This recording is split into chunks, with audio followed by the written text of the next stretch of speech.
Hey, this is Andrew Brown. Let's talk about SageMaker Pipelines. So this is a tool for building ML pipelines with direct integration with SageMaker. Pipelines provides the following advantages over other AWS workflows. It's integrated with SageMaker, so pipelines are fully managed directly within SageMaker. You don't need to interact with any other AWS services. You can utilize the SageMaker Python SDK integration tool to directly work with it. It has Studio integration, so you can track, view, and execute a pipeline within SageMaker Studio. That is now SageMaker Studio Classic, but you can still do it there. We have data lineage tracking, so track the history of your data within a pipeline execution, analyze where the data came from, where it was used as input, outputs that were generated from it. You have step reuse, so designate steps for caching.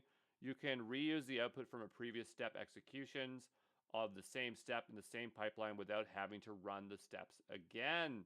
We'll take a look at pipeline definition. Or we just talk about it anyway. So this is a series of interconnected steps that's defined by JSON in a pipeline.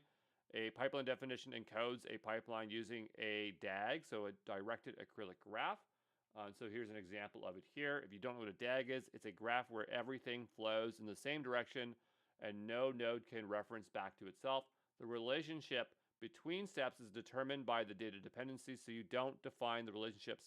It will be predetermined. I actually have a lot of content on SageMaker pipelines, but I'm going to hold that off for, let's say, the machine learning associate. If you're doing the AWS AI Practitioner, we're just going to stop here. That's all we need to know, okay?